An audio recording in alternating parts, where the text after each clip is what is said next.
বন্ধুরা আমরা দেখতে পাচ্ছি এখানে একটি পিচ্চি ছেলে একা দাঁড়িয়ে আছে।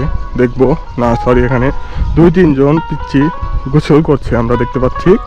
এখন দেখব তাদের সাথে কথা বলে তারা এখানে কিভাবে জীবনযাপন করছে এবং কেমন আছে তারা এখানে।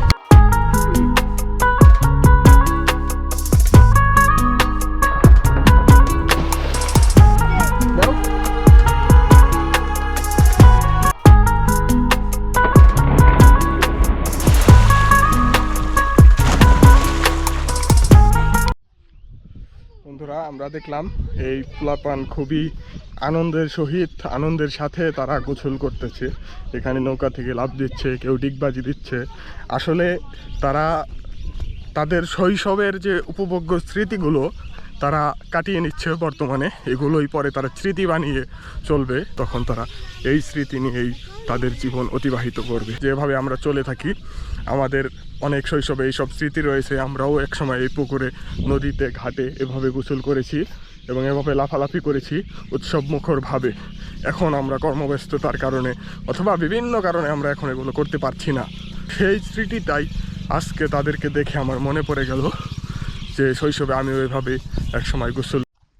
বন্ধুরা এই চরের মাঝে একটি গাছ দেখতে পেলাম, এটার নাম নাকি বাবলা গাছ। এই গাছটি হলো বাবলা গাছ। এই গাছটি দেখতে খুবই সুন্দর লাগছে। চারপাশে চর, মাঝখানে একটি মাত্র গাছ, খুবই সুন্দর লাগছে দেখতে।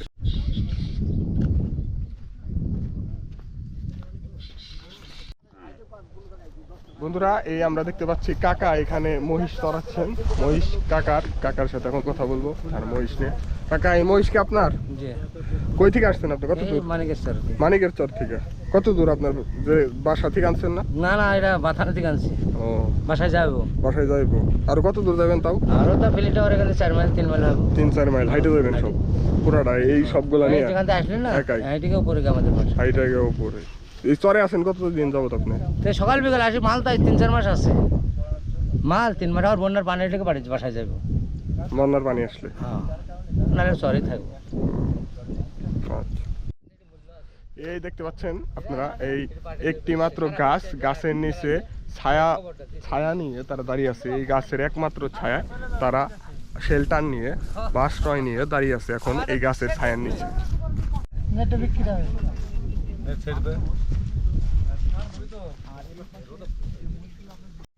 বন্ধুরা আমরা চরের এমন একটা জায়গায় এসে পৌঁছেছি অবশেষে, যেখানে চরে এত তাপমাত্রা, এই গরমে টিকে থাকা অনেক কঠিন বর্তমানে।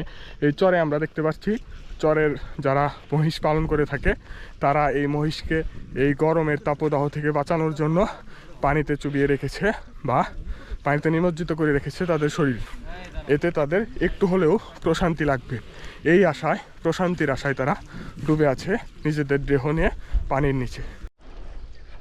বন্ধুরা এই মহিষগুলো দেখে আমার মনে হচ্ছে যে আমি যদি এই মহিষগুলোর মতো একটু নিজের শরীরটাকে এই পানিতে নিমজ্জিত করতে পারতাম, তাহলে এই অসহ্য গরম থেকে একটু হলেও মনে হয় স্বস্তি পেতাম। বন্ধুরা আমরা যে এই পুরো বিস্তীর্ণ চর দেখতে পাচ্ছি, এই চরটি আসলে এক সময় বন্যায় পুরোপুরি প্লাবিত হয়ে যায়, ডুবে যায় বন্যার পানিতে। আর কিছুদিন বাকি মাত্র, আর 15 দিন পরেই আনুমানিক, এই এলাকাবাসী বলছে আনুমানিক 15 দিন পরেই এই সুবিশাল যে চরটি দেখতে পাচ্ছেন, এটি সম্পূর্ণ পানি দিয়ে প্লাবিত হয়ে যাবে এবং পানির তলদেশে থাকবে এই সকল জমি জমা। তারা যে চাষাবাদ করতেছে এখন, তখন তারা এই চাষাবাদ করতে পারবে না। আসলে আমাদের প্রাণের জন্মভূমি বাংলাদেশ, এই বাংলাদেশ আসলে একটি নদীমাতৃক দেশ, আমরা সবাই জানি। এই নদীমাতৃক দেশের বিভিন্ন পাশ দিয়ে বয়ে গেছে অন্য দেশে আরেকটি নদী, আর এভাবে কানেক্ট হয়েছে এই দেশের নদী এবং ওই দেশের নদী দুটি একসাথে। তেমনই একটি আমার পিছনে দেখতে পাচ্ছেন এই নদীটি এখন যেহেতু বর্ষাকাল না, তাই পানি দেখতে পাচ্ছেন না।